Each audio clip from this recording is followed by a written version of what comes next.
The process starts with filing a petition, and the next step is to have the other parent served, which means the constable or process server will deliver in person the citation and a copy of the petition to the other parent, the other spouse.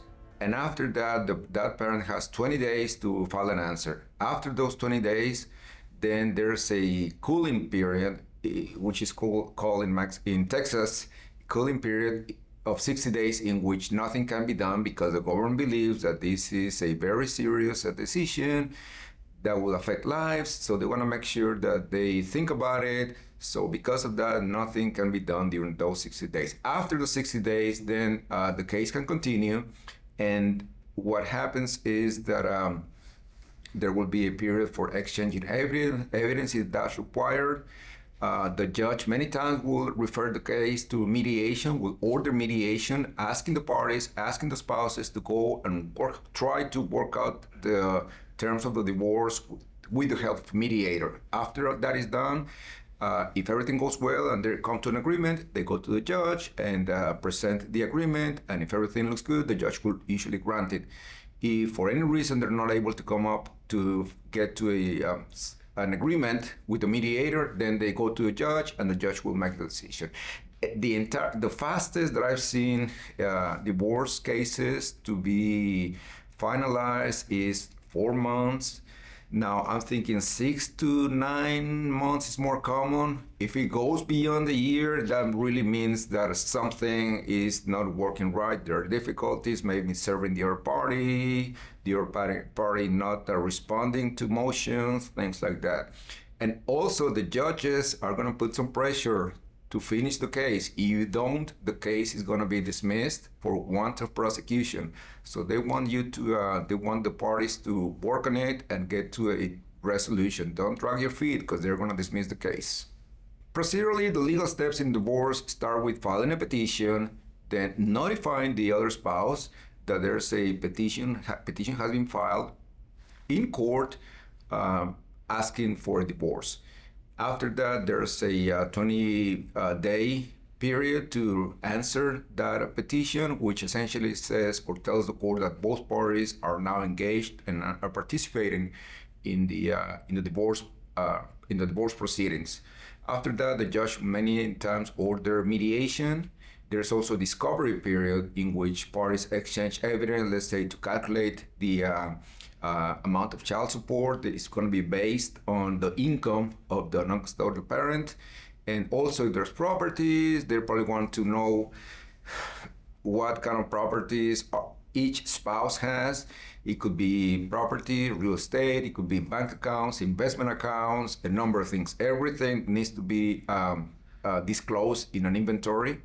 And after that, hopefully the parties will come to an agreement during the mediation. But if they don't, they just present the case to the judge. They ask for a trial date, and the judge will hear the case and make a decision.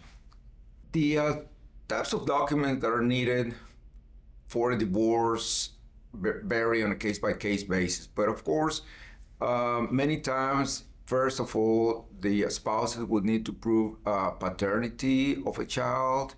If that's in dispute, if there's any goods, any real estate or properties or accounts, they may need to provide statements. Also, tax returns may be required. So in general, a person will need to provide documentation of their financial situation, what they own, and also income. They need to prove their income, and occasionally, when the paternity of a child is in question, they will also need to maybe subject themselves to a DNA test. So it depends on a case-by-case basis. Mediation is a process by which there's a third party, independent party, which is going to be helping come to an agreement between the spouses. And the most common way is that now they do this remotely, but it can also be done in person. And essentially, if we're representing our client, would be in one office next to our client. We'll be talking to mediator online, and the party that started the process would start with the first demand. So, for example, let's say that we initiate the case and we say, okay, so as part of this divorce, I'm asking that I get granted half this property, and I also want to have primary custody of the children.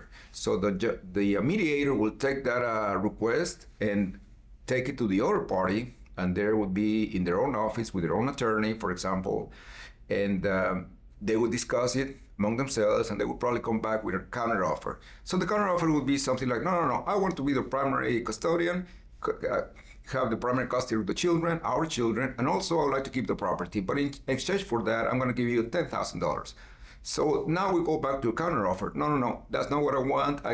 If you're gonna buy my share, my interest in the property, I want $50,000. So it's a back and forth. I normally starts with a 4-hour session, but for complex cases, it could be 8 hours of mediation, and for more complex cases, it could be a multi-day case mediation.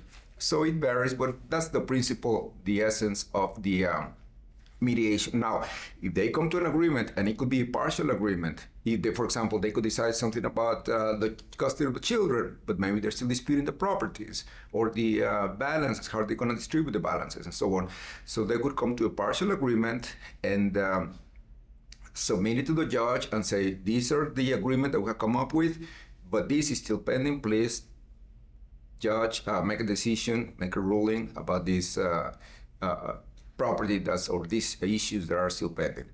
Or maybe they don't come to any agreement at all. That's called an impasse. And essentially the way it works is the mediator will write a letter to the judge saying, we tried, we gave it our best shot, and we unfortunately could not come up with any agreement. So judge, we're asking you now to proceed with the case and hear the case and make a decision. If you have any questions about divorce cases, call us at the law office of Mario Varela.